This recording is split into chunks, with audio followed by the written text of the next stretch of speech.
안녕하세요. 손벌은 나쁜 시어머니와 신우 때문에 남편과 헤어진 30대 여성입니다. 남편과는 회사 선배가 주선한 소개팅에서 만나게 되었습니다. 어느 달은 연인들처럼 울고 웃으며 연애를 했고 만난 지 2년이 되던 날 남편이 저에게 정식으로 프로포즈를 해왔어요. 저 역시 내심 기다리던 프로포즈였기에 고민하지 않고 받아들였고요. 그런데 문제는 돈이었어요.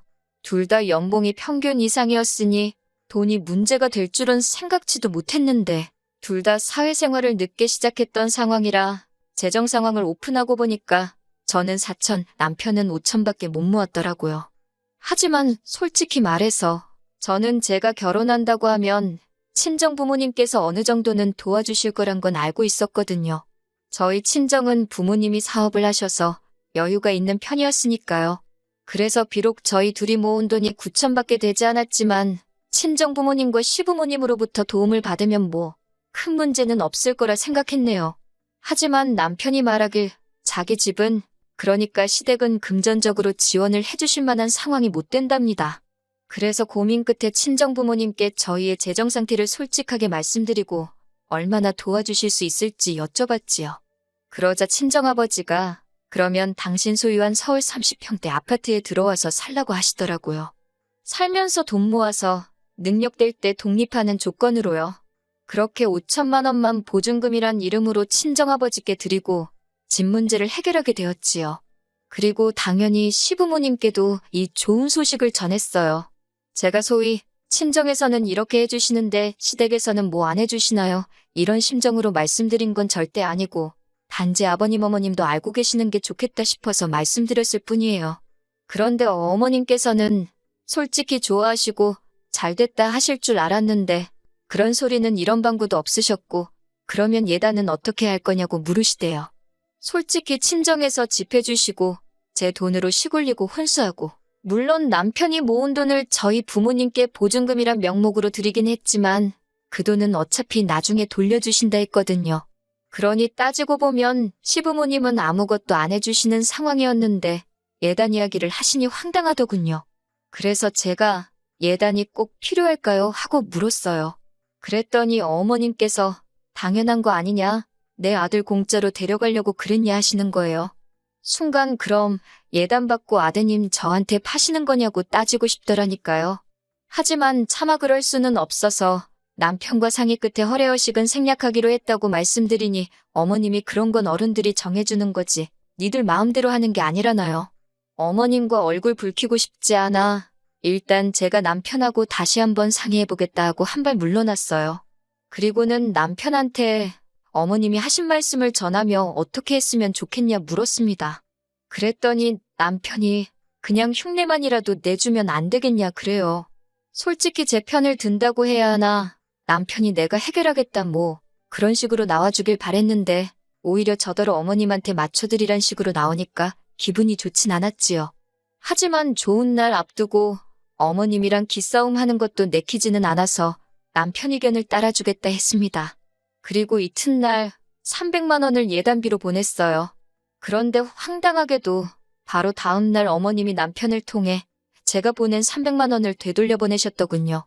남편한테 이게 무슨 뜻이냐고 물으니 남편이 우물쭈물거리다가 한다는 소리가 어머님이 장난하냐며 예단이 적다고 화를 내셨다는 거예요. 제 주변에도 결혼한 친구들이나 선후배들이 꽤 있었는데 이런 일은 듣도 보도 못했거든요. 그래서 남편한테 싫으면 마시라 그래. 나도 더는 못한다고 전해드리라 했습니다. 남편이 난처한 표정으로 그런 말을 어떻게 하냐 그러길래 그런 말도 못 전할 거면 그냥 이 결혼 깨자 했네요. 남편이 남이 편이라더니 지금 당신이 딱 그렇다고 제가 처음으로 남편의 태도에 대해서 화를 냈지요. 그러자 남편이 그런 뜻은 아니었다면서 자기가 중간에서 잘 말씀드리겠답니다. 그러면서 마음 상하게 해서 미안하다고 몇 번을 사과를 하대요. 그래서 이번이 마지막이다 하고 넘어갔어요. 그리고 결국 예단은 없던 일이 되었고요. 이후로 남편과 저는 부부의 연을 맺었고 친정아버지의 배려로 남부럽지 않은 신혼생활을 시작할 수 있었습니다. 친정아버지께서 인테리어까지 새로 다 해주셨는데 덕분에 집에 오는 사람들마다 집이 너무 예쁘다며 칭찬일색이었어요. 저희 어머님만 당신 아들 명의로 해준 집도 아니니까 저한테 집 해왔다고 집 가지고 유세 부리면 가만 안 두겠다 하시대요. 사실 어머님이 하신 막말만 여기 적어도 3일 밤을 꼬박 셀 수 있을 정도예요. 한편 결혼한 지 반년 정도 지났을 무렵 여동생이 연락을 해왔어요. 참고로 저희 자매는 사이는 좋은데 둘 다 개인주의가 강해서 정말 상의할 일이 있거나 축하할 일이 있을 때만 연락을 해요. 그런데 이번엔 달랐어요. 저에게 부탁이 있다고 하더라고요. 뭔지 들어보자 하니까 자기가 서울로 독립을 하려고 하는데 저희 집에 머물면서 매물도 보고 다니고 그러면 안 되겠냐대요. 아무래도 저희 본가가 서울에서 차로 1시간 넘게 걸리다 보니 집 하나 보자고 왔다 갔다 하기가 불편했던 모양이에요. 여담이지만 여동생은 프리랜서 작가로 일을 하는데 업체들이 대부분 서울이나 경기도에 있다 보니 본가에서 다니기는 쉽지 않았다 하더라고요. 아무튼 대신 자기가 저희 집에 있는 동안 제 손발이 돼서 청소고 음식이고 도와주겠다며 애교를 부리는데 솔직히 어떻게 싫다고 그래요. 그래서 형부랑 이야기해보겠다고 했지요. 그리고 퇴근한 남편에게 낮에 여동생이 했던 이야기를 전하면서 어떻게 생각하냐고 괜찮겠냐고 물었습니다. 어차피 방은 3개고 그중 방 하나는 손님방으로 쓰자고 얘기한 적도 있었으니까요. 다행히 남편이 흔쾌히 그렇게 하래요. 가족끼리 당연히 그 정도는 배려해줘야지. 그러면서요. 그리고 일주일 뒤 여동생이 올라왔어요. 제가 출근을 하면 여동생은 집에서 일하고 중간에 나가서 집도 알아보고 그러다 짬이 나면 밑반찬도 해주고 청소도 해놓고 그러더라고요. 솔직히 제 입장에선 여동생이 너무 잘 챙겨줘서 오히려 미안할 정도였답니다. 그래서 제가 용돈이라도 얼마 쥐어주면 자기도 벌만큼 번다며 안 받더라고요. 그런데 문제는 제 여동생이 저희 집에 와 있는 걸 어머님이 알게 되시면서였습니다. 어머님께서 남편한테 제 동생도 와 있는데 남편 동생이라고 왜 못 가 있냐며 좀 데리고 있으라 하셨다는 거예요. 저희 신우는 제 여동생보다 1살이 많은데 알고 보니 진작부터 서울에서 자취하고 싶다며 어머님한테 서울에 방구해달라고 어지간히 졸랐다고요. 남편이 그 이야기를 저에게 전하며 제 눈치를 살살 보더군요. 처제는 되고 자기 여동생은 왜 안 되냐며 서운한 기색도 비추고. 그런데 제가 솔직히 신우 같은 성격을 별로 안 좋아하거든요. 이렇게 말해도 될지 모르겠지만 어머님을 닮아서 그런 건지 말도 막 하고 행동도 거칠고 술 마시고 길에 뻗어 있다가 경찰서에서 어머님 아버님이 데려온 적도 있어요. 심지어 담배도 피거든요. 그래서 남편한테 신우 행실을 알지 않냐. 그런데 그런 소리가 나오냐. 싫다고 했어요. 그러자 남편이 자기가 신우 단속 똑바로 하겠답니다. 그러니까 기회라도 줘보재요.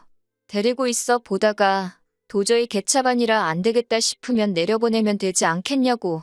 그러면 어머님도 더는 뭐라 말씀을 안 하실 거라고요.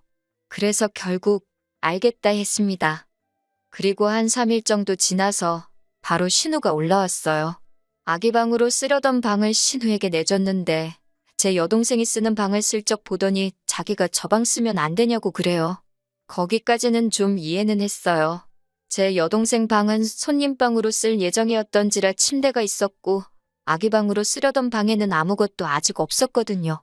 근데 그건 남편이 먼저 안 된다고 딱 선을 긋대요. 처제가 먼저 왔으니까 처제가 쓰는 게 맞다고요. 그런데 이튿날 퇴근해서 집에 오니 신우 신발은 있는데 신우가 안 보이더라고요. 신우가 쓰는 방문을 살짝 열어봤는데 방에도 사람이 없고. 그런데 그때 제 여동생 방에서 인기척이 느껴졌어요. 여동생 신발은 없어서 외출한 줄 알았거든요. 그래서 방문을 열어보니 신우가 제 여동생 침대에 누워있는 거예요.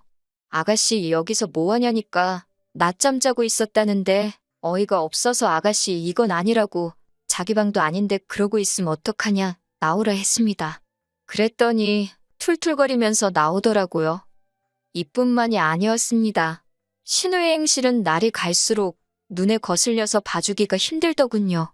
집에 있는 여동생 말에 의하면 정오가 되도록 자다가 느지막이 나와서 냉장고에 있는 거 꺼내 먹고 설거지도 안 한다는 거예요. 그리고는 얼마나 쿵쾅거리고 돌아다니는지 아랫집에서 저희 부부 없는 동안 2번이나 올라왔었답니다. 뿐만 아니라 지난번엔 제 방에서 나오다가 자기한테 걸렸다며 저더러 언니 중요한 물건이나 돈 같은 거 있으면 관리 잘해 이러는데 그땐 솔직히 여벌로 들었어요. 아무리 그래도 설마 남의 물건에 손을 댈까 싶었지요. 그런데 그 이야기를 듣고 얼마 지나지 않았을 때였습니다. 그날은 토요일이었어요. 자다가 목이 말라서 물을 마시려고 방에서 나왔는데 여동생이 신발장 앞에 서 있더라고요. 그래서 왜 그러고 있냐고 물으며 이렇게 보니까 세상에 술 취한 신우가 신발장 앞에서 자고 있는 게 아니겠어요. 그리고 여동생이 저를 보더니 손가락으로 신우를 가리키며 저거 내 목걸이야 그러대요. 그래서 보니까 정말 제 여동생 목걸이인 거예요. 제가 불이 나게 안방으로 가 자던 남편을 깨웠습니다. 그리고는 빨리 가서 신우 깨우라고 왜 신우가 내 여동생 물건을 가지고 있냐고 화를 냈지요. 그러자 남편이 그게 무슨 소리냐면서 저를 따라 나오대요. 남편이 신우를 발로 툭툭 치면서 일어나 보라고 하니까 신우가 잠꼬댄지 뭔지 욕을 하면서 일어나더라고요. 그래서 제가 신우한테 아가씨 그 목걸이는 뭐냐고 물었어요. 왜 내 여동생 목걸이를 하고 있느냐고요. 그러자 신우가 자기 거랍니다. 자기가 돈 주고 산 건데 왜 사람을 도둑으로 모냐는 거예요. 순간 저는 내가 실수했나 싶어서 여동생을 쳐다봤는데 여동생이 저더러 목걸이 뒤를 봐보래요. 남자친구가 사준 거라서 뒤에 이니셜을 새겨놨다나요. 그래서 신우더러 목걸이 한번 뒤집어 보려 했습니다. 거기에 이니셜이 없으면 내가 정식으로 사과하겠다고요. 그런데 곧 죽어도 싫다고 자기가 왜 보여줘야 하냐고 아주 악을 쓰더군요. 하지만 순식간에 제 여동생이 신우목에서 목걸이를 낚아채듯 잡아 뜯어버렸어요. 제가 얼른 그 목걸이를 뒤집어 보니까 정말로 이니셜이 있대요. 그러자 들킨 게 쪽팔렸는지 신우가 제 여동생더러 완전 미친 엑스 아니냐고 욕을 했습니다. 제 여동생도 지금 뭐라고 했냐며 신우한테 똑같이 소리를 쳤고요. 그러니까 신우가 나이도 어린 게 까불지 말랍니다. 이번에도 제 여동생이 질세라 나이가 문제냐고 지금 그쪽이 잘못하지 않았냐고 다시 받아치대요. 결국 집안은 순식간에 아수라장이 되었고 남편이 신우를 제가 여동생을 막았습니다. 그러니까 신우가 더 기고만장해서는 제 동생더러 개같은 X라는 둥 어쩐다는 둥 쌍욕을 퍼붓더군요. 저도 열받아서 신우한테 내 동생한테 말 그따위로 하지 말라고 했어요. 도둑질한 것도 괘씸한데 한마디만 더 하면 지금 당장 집에서 내보낸다고요. 그러니까 신우가 또 욕을 하면서 방문을 쾅 닫고 들어가대요. 그리고 이 일은 솔직히 그냥 없던 일처럼 지나가려고 했어요. 신우도 성인인데 반성을 했겠지 생각했고 더 따지고 들어봤자 서로 좋을 게 없을 것 같았으니까요. 그런데 이튿날 일요일이었는데 어머님이 연락도 없이 저희 집에 오셨더라고요. 남편도 전혀 몰랐는지 어머님을 보고는 좀 당황한 눈치였어요. 저는 이때만 해도 어제 일 때문에 오셨을 거란 생각은 못하고 그저 연락도 없이 어쩐 일이시냐며 문을 열어드렸는데 신발도 안 벗고 거실로 들어오시면서 방문을 막 열어보시대요. 그리고 작은 방에 있던 제 여동생을 보더니 너 이리 나와. 딱 그렇게 말씀하셨지요.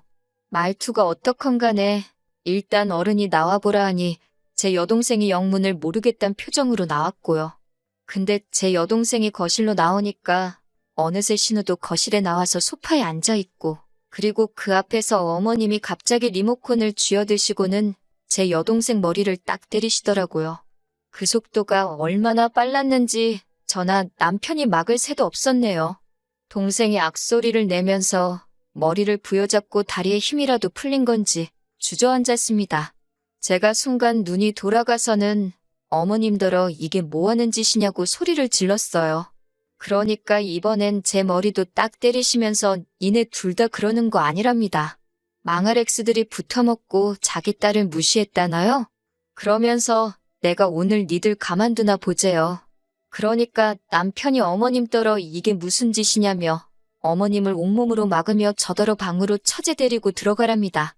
마음 같아선 어머님 머리채라도 잡아채고 싶었지만 일단은 남편 말대로 우는 여동생을 끌어안고 방으로 들어갔어요. 경찰 부르라고 동생 손에 핸드폰 쥐어주고 다시 나왔더니 신우가 실실 웃고 있대요. 저도 그때부턴 에라 모르겠다 하고 어머님더러 노망나셨냐, 제정신 맞으시냐 악을 썼습니다. 지금 여기가 어디라고 들어와서 이런 짓을 하시느냐고요. 그러자 어머님이 제 대가리를 뽑아버리겠다고 저를 당장이라도 때릴 기세로 달려드시는데 정말 다행히 때마침 경찰이 왔고 여동생이 문을 열어주면서 경찰들이 현장을 보게 되었어요. 경찰한테 지금 이 아줌마가 나랑 내 동생을 때렸다고 데려가라 했어요. 실제로 저나 여동생이나 이마에 뻘겋게 혹이 올라와서 뭐 증거고 나발이고도 필요가 없었지요.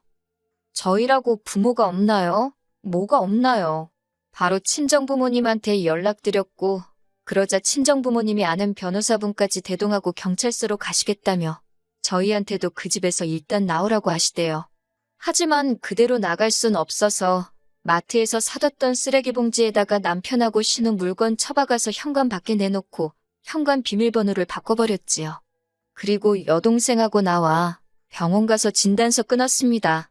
그리고 나니까 남편한테 전화가 왔어요.